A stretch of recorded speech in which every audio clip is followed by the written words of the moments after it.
Fit in 10 Nation is day 30 of the Fit in 10 challenge. Am I centered? Something feels like it's off. I guess I'm okay. I'm okay. And you're okay too, right? Day 30 into this challenge. And I'm going to get right to some questions because I still have a lot to address, right? So let's do it. Balancing food. So the changing the macros every week. This is becoming a problem for some people, and while I only make a small adjustment to your food, and what you'll notice is your energy sources, your prime energy sources change week to week. So you'll see you'll generally see a change in your carbs, and your fats sometimes. So that's really what's staying. Your protein unfortunately stays high, and I say unfortunately only because protein, for a lot of people, they're just not used to eating protein. So. But again, the protein's really going to be the most important thing when it comes to your body composition. Okay, the most important macronutrient. So we got to keep that up, and of course, we want to preserve the lean muscle mass as those energy levels come down. But coming to this point of balancing your foods, it really is only a small change. So if you maintain all your meals for the day, and then just reduce your carbohydrates at night. That will solve your solution. You could pretty much keep. I mean, I know you're not eating the same food every single day. Like every single meal is the same. But I suspect that maybe a lot of you have a repertoire of meals, right? So and I also suspect that there's probably some foods you eat at night, some foods you eat in the morning, or some combination that you do. So basically, what I'm saying is those foods that you eat at night. Just think about reducing the carbohydrates in those foods. That's all you have to do. And again, it's not much, right? I mean, per week, I just sent out your numbers today. So, I think, a lot of you are going to see, well, it depends how many calories you're having, but you're going to see like a drop in 10 to 20 grams of carbohydrates per day or something like that. It's really not much. A lot of you are just seeing a change of about 50 to 100 calories per day. So, very minor. Which is why we want to try to measure that food as accurately as possible for the sake of this challenge, okay? Maybe not for the sake of your life, but for the sake of this challenge, and the goal that we have. So, again, eyeballing foods, you can't eyeball foods. I play this game where you really think I'm gonna sound like a loser here, but sometimes I'm just like, well, I'm gonna guess what this is, and I'm gonna weigh it. Just to see how close my eyeballing is. And I'm still, after 21 years, not that great at it. So eyeballing never works. Do not eyeball. Not for the sake of this challenge, okay? I know somebody had written me about struggling with food and feeling that they're failing. Actually, a few people did. A few people wrote me. And they have different struggles, and I'm not going to get into what those struggles are.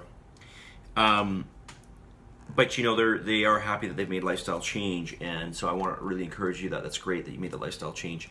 And if you're happy with that, then I think that's great. Be happy with it, and then I'm still going to encourage you to try to improve on anything that you think you can improve upon. But if you're happy with it, then that's fine. Okay, and I sincerely mean that. But if you are wanting to achieve that goal, or you're really set on achieving that 30% fat loss, then I'm going to really encourage you to, like I said yesterday, be as honest as you can with yourself and hone in on your diary. And obviously what you put in your diary has to accurately reflect actually what you're doing, right? So again, weighing it out and knowing exactly what you're eating, and of course putting everything in, day out. You can have 5 really good days and then have a mess up on 2 days, and that could throw your whole week off, right? So, you got to keep that in mind. And honestly, if you go by memory, if you think about this, if you go by memory and it's like you've been like perfect for say 5 days, and then 2 days you maybe weren't that good, or you messed up a few times, or whatever, that's okay. I'm not saying it's not okay. It's totally okay, but it can be enough that it can throw off your whole energy balance for the week, right? So just keep that in mind. All right.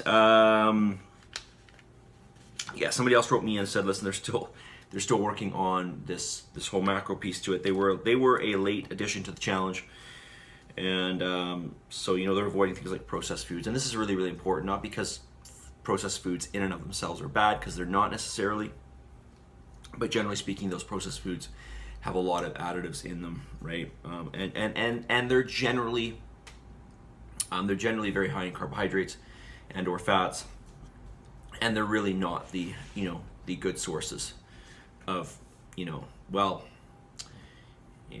I guess there's really no good sources of carbohydrates really per se. Well, I mean, we could.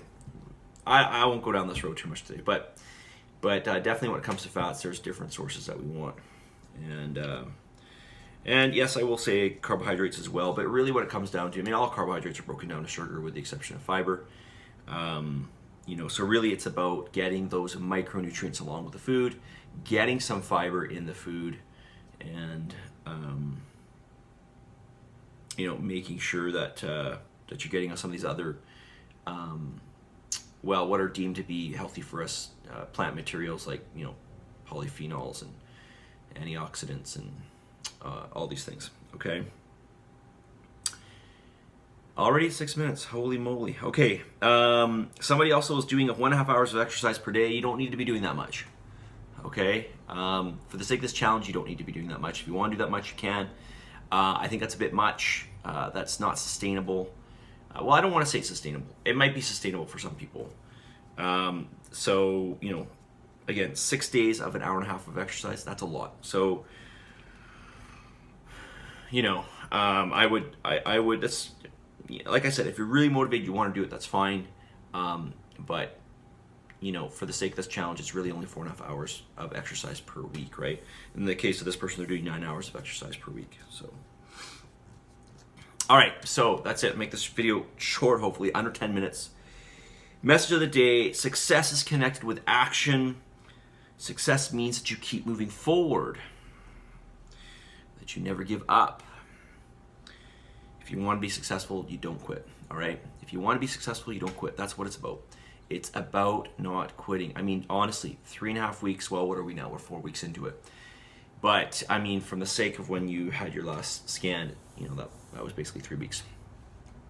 We got to keep going. This is really just a very small sliver of time in the grand scheme of life. You've got to keep going and keep trying. And, if you are feeling frustrated, like I said, be as honest as you can with yourself and look for areas where you can improve, all right? And I guarantee you can find areas where you might be realizing that you're slipping up, okay? So just keep that in your brain, all right?